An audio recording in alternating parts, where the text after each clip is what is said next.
Today we will be discussing cultural transmission theories. The original theorists of cultural transmission were Shaw and McKay. They were part of the Chicago School at the University of Chicago. The Chicago School is a particular school of sociological thought. It started in the 1920s with Burgess, who was an urban sociologist. Burgess used the city of Chicago as a kind of public laboratory, where he could observe the process of how cities grow and what kind of changes they go through. Burgess's main theory was the concentric zone model of cities. Cities on the east side of the Mississippi tend to grow from the city center outwards to the city edges, in a set of rings or circles. Burgess noted that this set of circular zones all centered on the city business and government center, or what he called the central business district. Most of this growth in eastern American cities occurred before we had reliable transportation beyond the horse and wagon. We did not yet have buses, trains, cars, or other kinds of convenient long-distance transportation, which is part of what caused the city to grow the way it did. The large retail department stores were part of the central business district. In order to keep themselves stocked, they had to be located near factories and warehouses, which created the next zone outside of the central business district. This zone overlapped with a third zone called the zone of transition, which was where the slums were. The people living in the slums were the majority of workers in the factories and warehouses, because they had to live within walking distance of where they worked. The next zone outward from the zone of transition was the working class homes. The children of the original slum dwellers would move to the apartments and small houses in this zone and work as police, firefighters, and blue-collar workers like carpenters, mechanics, plumbers, and electricians. Their children migrated out to the next zone, the middle-class area. This is where the apartments and single-family homes got nicer, and the usual occupations were white-collar, low-level professionals, accountants, middle managers, engineers, architects, and teachers. Beyond this zone was the outer zone, where the rich lived on estates with large houses. The rich, lawyers, doctors, owners of large retail stores, could afford the cost of transportation to and from the city center. This city model held through the 1950s, when suburbanization began to turn it inside out. But the closer a zone is to the city center, the more social disorganization it has. The zone of transition has the most social disorganization, and this zone has higher levels of poverty, crime, rapid population growth, and a diverse population. It also tends to have highly transient populations, meaning that people did not stick around very long in one place. These trends drop as you get further away from the city center. Now, Burgess was not a criminologist. He was an urban ecologist and a sociologist. However, his work laid the groundwork for later work in criminology. Shaw and McKay found his data in the 1940s and drew on it to show that the measures of crime in a city distributed approximately by the city zone, not necessarily who lived in it. The place, not the people, was the major finding of Shaw and McKay's work. There was something about these zones that caused crime to persist in some areas, but not in others. The closer a zone is to the city center, the more likely it is to have criminal issues and harbor criminal elements. The further a zone gets from the city center, the lower the crime levels dropped. Shaw and McKay theorized that social disorganization must be a major contributor to delinquency, and the data they had from Burgess seemed to support that. Now be aware, this only applies to cities on the eastern side of the Mississippi River. Once we got out west, we organized our cities differently. So this only works to explain places like Chicago, Boston, New York, and other eastern cities that evolved before the train and before the streetcar. Shaw and McKay found that in disorganized areas, families and other social groups would also be disorganized.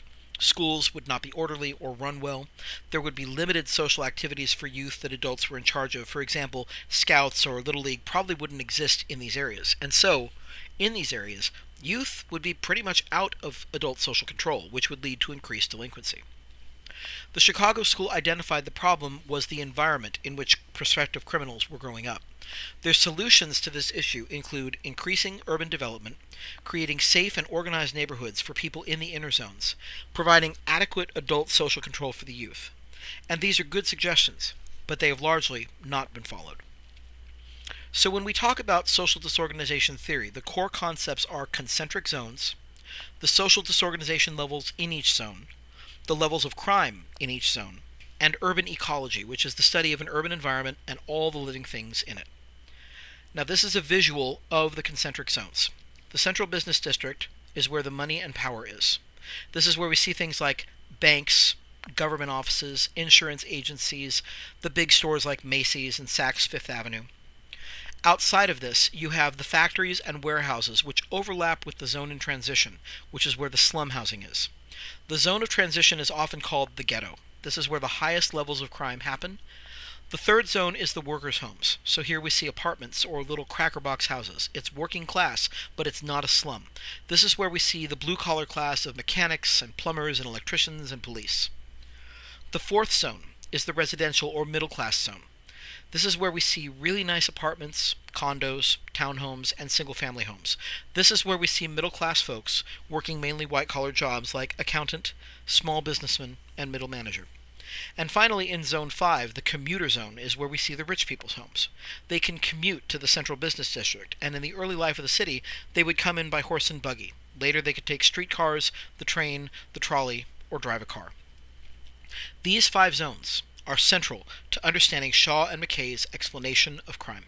Social disorganization theory after Shaw and McKay split into 2 branches. William Julius Wilson looked at concentrated poverty and urban inequality and how they led to crime. Sampson, on the other hand, examined concentrated disadvantage and collective efficacy. Wilson, who is an African American sociologist at Harvard, did work on the issues faced by the African American community. His work in the 1990s showed that macrostructural factors like racism and economic hierarchies will put certain groups into disproportionately socially disorganized areas. His contention is that this is a virtual apartheid condition. Apartheid is a term from South Africa, from a time when blacks were not allowed to move out of black-designated segregated areas. In the United States, that area is what we would now call the ghetto. Since blacks cannot leave their circumscribed, socially disorganized areas, a ghetto culture develops, based on the ecological, environmental, and social pressures that black Americans have to endure that no one else does. When we look at Wilson's work in urban inequality, the core concept is that whites and other non-blacks keep black citizens in virtual apartheid where they can't get out. There's no social justice, there's no economic opportunity, which creates concentrated poverty, and this creates the ghetto culture. Although the segregation is not done de jure or by law, it's still done de facto or in fact. Because blacks are kept in a forced state of segregation, this creates social isolation and changes the cognitive landscape. Cognitive refers to how you think, so a cognitive landscape is how a person sees the world. The cognitive landscape for people who have to live in ghetto areas is very bleak. In a bad area of town, the cognitive landscape says, life sucks and I'm going to die young, so I'm going to get what I can while I can. I'm going to get it while the getting's good, and I don't care if I hurt people because I need to keep them from hurting me. Sampson took this information and went in a different direction with it. He showed that the concentrated disadvantage of poverty, plus race, plus age, plus disability, plus family disruption, plus social disorganization, that these pile up or concentrate to create larger levels of violence and inequality. If you're black but you're living in a middle-class area, you don't face as much danger or pressure as if you're black and living in a poor area. Each type of disadvantage a person has to deal with creates ever-increasing levels of difficulty and disadvantage. It's not like addition, like black plus poor equals 2. It's more like multiplication, like black times poor equals 4. It multiplies how much pressure you're under with each additional disadvantage. However, Sampson found that some of these problems could be mediated, or reduced, or even controlled, by what he called collective efficacy. Collective efficacy is the willingness of community residents to exercise formal and informal social controls on the youth of the community. The way this gets expressed is that I, your neighbor, call you because your son threw a baseball through my front window, and your son is aware that I called you. Or, when your son throws the baseball through the window, I scold him, just like his father would, and he's thinking, oh man, Dr. Sanford's mad at me, Mom and Dad are going to be even more mad at me, because your son's aware that you and I are going to stand firm and stand together against his bad behavior. He's going to be held responsible for his actions. But this kind of collective efficacy can only be found if neighbors mutually trust and support each other. So this creates a more dynamic situation, because this trust can decrease and increase over time. In areas where there's a highly transient population, you don't know your neighbors well. That means you're not going to trust them to discipline your kid. So concentrated disadvantage is where you're not just black, but also poor, and also a woman, and also disabled, and you also have 3 children from various failed relationships, and it just keeps piling on and piling on.